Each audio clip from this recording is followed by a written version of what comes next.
श्री स्वामी समर्थ. उद्या आहे गुढीपाडवा. तुम्हाला माहिती आहे का, गुढीपाडव्याच्या दिवशी जर तुम्ही फक्त एक छोटीशी चूक केली तर संपूर्ण वर्षभर तुमच्या आयुष्यात अडचणी येऊ शकतात. पण जर तुम्ही योग्य पद्धतीने गुढी उभारली तर लक्ष्मी, सुख, समृद्धी आणि यश तुमच्या घरात कायमचं येऊ शकतं. आज मी तुम्हाला सांगणार आहे गुढीपाडवा कसा साजरा करायचा, गुढीपाडव्याचं खरं महत्त्व काय आहे आणि सर्वात महत्त्वाचं म्हणजे काय करू नये. तर हा व्हिडिओ शेवटपर्यंत नक्की पहा, कारण शेवटी मी असा उपाय सांगणार आहे की जे तुमचं नशीब बदलू शकतं. गुढीपाडव्याचं महत्त्व काय आहे, तर गुढीपाडवा म्हणजे फक्त एक नवीन वर्ष नाही, तो नवीन सुरुवातीचा दिवस आहे. या दिवशी ब्रह्मदेवाने सृष्टी निर्माण केली. प्रभू श्रीराम अयोध्येत परत आले आणि हा दिवस विजय, आनंद आणि शुभतेचं प्रतीक आहे. गुढी म्हणजे विजयाचा ध्वज असतो, जो आपल्या घरावर लावला जातो, म्हणजे वाईट शक्ती दूर राहो आणि चांगल्या गोष्टी येऊ देत. गुढीपाडवा कसा साजरा करायचा, तर सकाळी लवकर उठायचं आहे. ब्रह्ममुहूर्तावर उठण्याचा प्रयत्न करायचा आहे. घर साफ करायचं आणि सकारात्मक वातावरण तयार करायचं. लक्षात ठेवायचं, स्वच्छता म्हणजे लक्ष्मीला आमंत्रण देणे. त्यानंतर स्नान करायचं. अभंग स्नान केलं तर उत्तम. तेल लावून आंघोळ करायची. आंघोळ करतेवेळेस पायाखाली पिसोळा घ्यायचा आहे. नवीन किंवा स्वच्छ कपडे घालायचे आहेत. हे शरीर आणि मन शुद्ध करण्यासाठी असतं. त्यानंतर गुढी उभारताना काय काळजी घ्यायची आहे आणि गुढी कशा प्रकारे उभारायची आहे. एक बांबू घ्यायचा आहे, त्यावर स्वच्छ कापड, साडी बांधायचं आहे. त्यावर कडुलिंब, आंब्याची पाने, फुलं लावायची आहेत. त्यानंतर वरती चांदी किंवा तांब्या ठेवायचा आहे. त्याच्यानंतर त्याला हार घालायचा आहे आणि गुढी घराच्या उजव्या बाजूला किंवा खिडकीत उभा करायची आहे. गुढी म्हणजे विजय, आरोग्य आणि समृद्धीचं प्रतीक आहे. त्यानंतर या दिवशी कडुलिंब खाणं अतिशय महत्त्वाचं आहे. गुढीपाडव्याच्या दिवशी कडुलिंब खाणं खूप महत्त्वाचं का आहे, याचा अर्थ जीवनात गोड, तिखट, तुरट सर्व अनुभव स्वीकारायचे आणि आरोग्यही चांगलं राहतं. त्यानंतर पूजा आणि प्रार्थना करायची. देवघरात पूजा करायची आहे. गुढीची आरती करायची आहे. आपल्या मनोकामना सांगायच्या आहेत. हा दिवस नवीन सुरुवातीचा संकल्प करण्यासाठी एकदम उत्तम आणि सर्वोत्तम दिवस आहे. त्यानंतर या दिवशी काय करायचं नाही, तर उशिरा उठायचं नाही. घरात भांडणं करायची नाहीत. नकारात्मक विचार करायचे नाहीत. घाण किंवा अस्ताव्यस्तपणा ठेवायचा नाही. त्यानंतर लक्षात ठेवायचं, जसा तुमचा दिवस सुरू होतो तसं वर्ष जात असतं. त्यानंतर एक छोटीशी अशी प्रेरणादायी कथा आहे. एका व्यक्तीचं आयुष्य खूप कठीण चाललं होतं.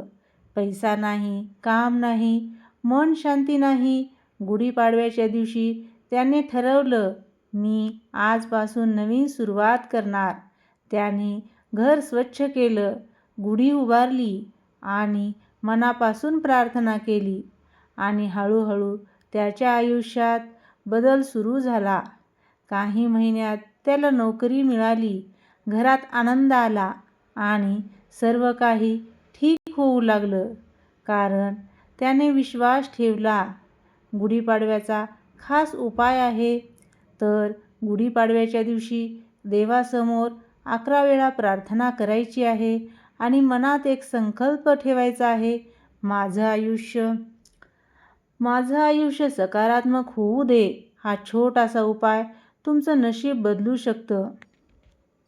गुढीपाडव्याच्या दिवशी 90% लोक एक मोठी चूक करतात.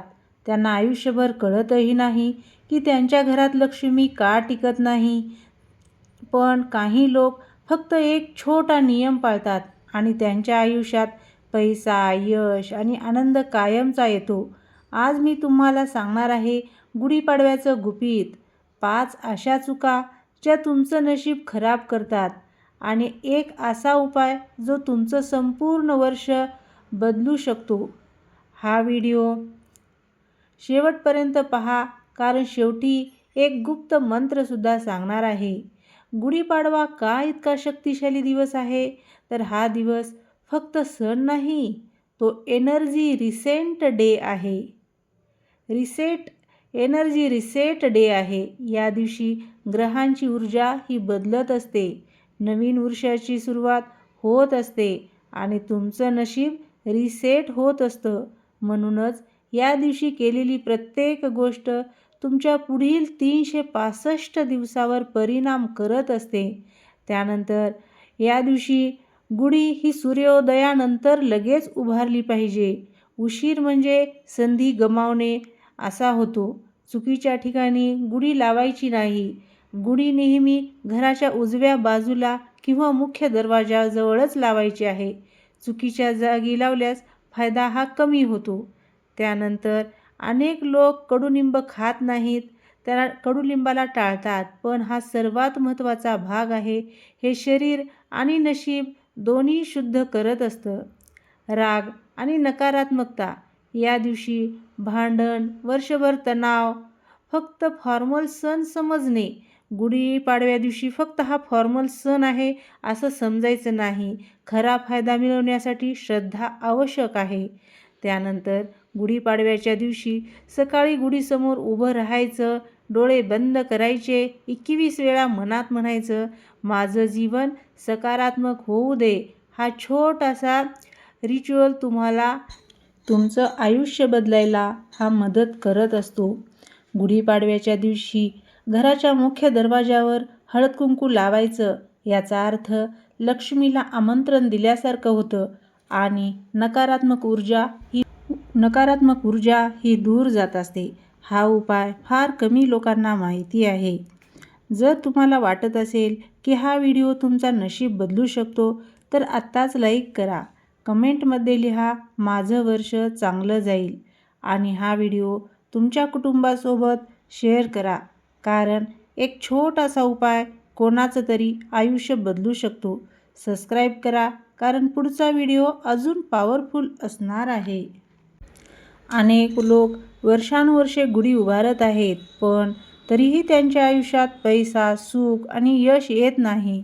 का माहिती आहे का? कारण ते एक महत्त्वाची गोष्ट विसरतात, जी केल्याशिवाय गुढीपाडव्याचा पूर्ण लाभ मिळत नाही. आज मी तुम्हाला सांगणार आहे गुढीपाडव्याचं गुपित, एक असा उपाय जो 24 तासात परिणाम दाखवू शकतो.